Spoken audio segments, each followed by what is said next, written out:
à toutes et à tous la Team Kiefer, j'espère que vous allez bien. Pour cette nouvelle vidéo, on se retrouve pour des prévisions météo pour mars 2025. On va regarder s'il faut s'attendre à du grand froid ou une douceur en France. Et on va regarder tout ça aujourd'hui. Pour l'instant, la France est globalement dans une certaine douceur pour cette fin de mois de février. On va regarder justement si cette tendance continue à se dégager pour mars ou si on aura un changement radical de temps. Globalement, regardez un peu ce qui se passe. Sur l'Europe de l'Ouest, globalement, c'est la douceur qui domine. Vous voyez cette masse d'air un peu vert bleuté, c'est quand même globalement doux. Le froid est quand même repoussé assez loin. Il est présent sur la Russie et certains pays de l'Europe de l'Est comme l'Ukraine ou encore la Pologne, mais c'est assez loin. Des pays plus proches comme la Hongrie, la République tchèque, l'Allemagne, on a des températures globalement douces pour la saison. Et même sur l'Europe du Nord et tout ça, c'est globalement assez doux. Le pôle Nord, il y a du froid. Amérique du Nord, Canada, tout ça, il y a quand même du froid. Mais globalement, sur l'Europe de l'Ouest, France, Espagne, Italie, il n'y a pas de grand froid pour le moment. Le temps va changer, on va passer d'une dynamique plus dépressionnaire à une dynamique plus anticyclonique. Et regardez, dès le jeudi 27 février, le temps sera déjà plus frais le matin. C'est pas exclure des gelées sur le nord-ouest du pays, dans des villes comme Rennes, Nantes, Tours, surtout en campagne. Dans les villes avec la chaleur urbaine, vous savez, ces îlots de chaleur, ça sera limite pour les gelées dans le nord-ouest. Mais dans les campagnes, on verra certainement des gelées blanches. Ça sera dans le nord-ouest où il fera le plus froid et un petit peu dans le sud-ouest. Un peu plus doux dans le nord-est, certainement un ciel couvert. C'est la raison pour laquelle ça sera plus doux.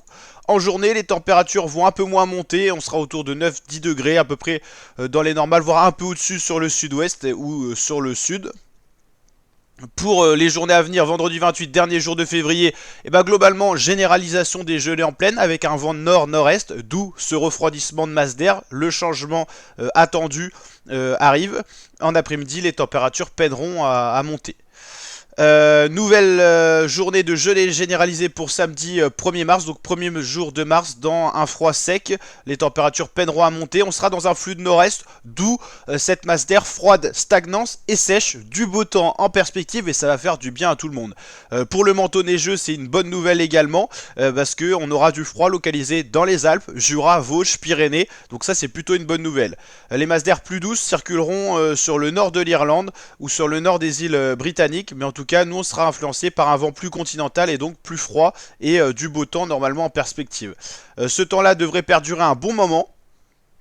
On ne voit pas de gros changements significatifs pour les jours à venir. Peut-être un peu plus de douceur petit à petit, mais après on arrivera au mois de mars, donc c'est un peu plus normal. Et après, vers le 7 mars, on pourrait basculer dans un flux de sud. Donc là, la douceur pourrait revenir au galop, mais pour l'instant, encore aucune certitude.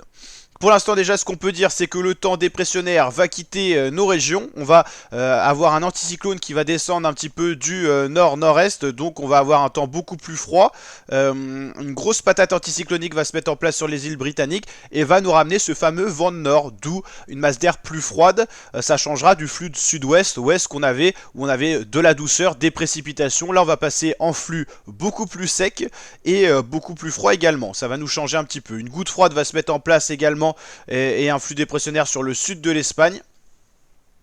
Mais globalement pour la France, que ça soit au nord ou au sud, un temps beaucoup plus clément qui s'annonce avec vraiment un gros anticyclone qui va se mettre en place des îles britanniques à la République tchèque notamment, l'Allemagne et tout ça. Donc vraiment l'Europe de l'Ouest bénéficiera d'un temps clément pour les 2 derniers jours de février et le début du mois de mars.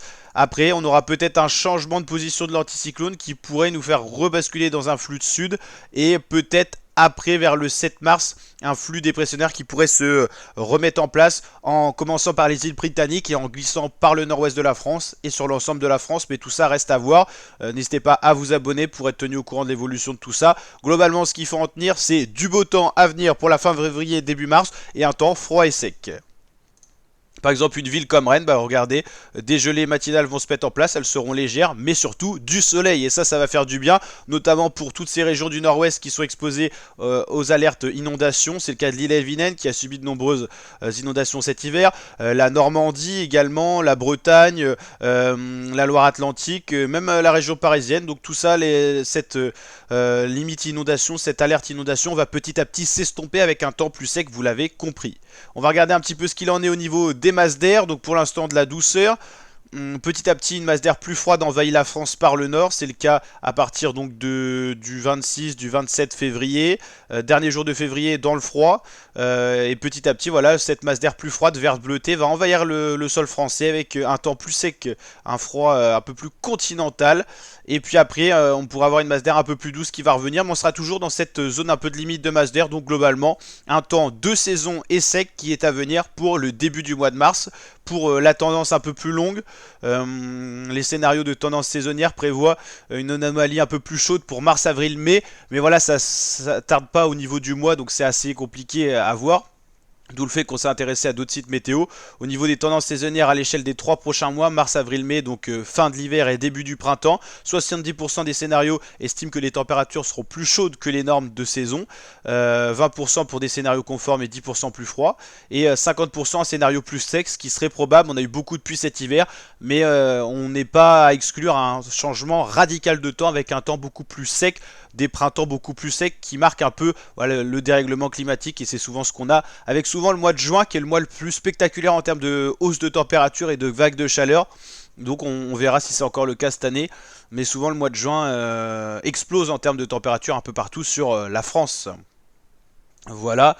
Et sinon au niveau du modèle GFS, le modèle américain, qui a pas mal eu d'erreurs ces derniers temps, globalement on voit également le froid arriver sur les matinées des derniers jours de février, puis début mars également, avec des gelées qui seront quand même faibles, hein, ça sera du 0, -1, il faudra vraiment aller sur les massifs alpins pour avoir des gelées conséquentes, mais globalement un temps assez sec et un peu plus doux, de plus en plus doux l'après-midi, avec les gelées qui pourraient s'estomper vers le 7-8 mars, même un petit peu avant, avec des températures beaucoup plus douces, mais c'est également le printemps qui va arriver petit à petit, donc c'est pas illogique de retrouver ces températures là.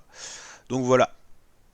En tout cas, j'espère que cette vidéo vous a plu. Si c'est le cas, la team, n'hésitez pas à liker, partager, vous abonner. Et on se retrouve très prochainement pour d'autres bilans météo. On s'intéressera donc à l'intégralité du mois de mars et également le début du printemps sur la chaîne YouTube. Donc n'hésitez pas à liker, le petit pouce bleu, le petit commentaire, le petit abonnement.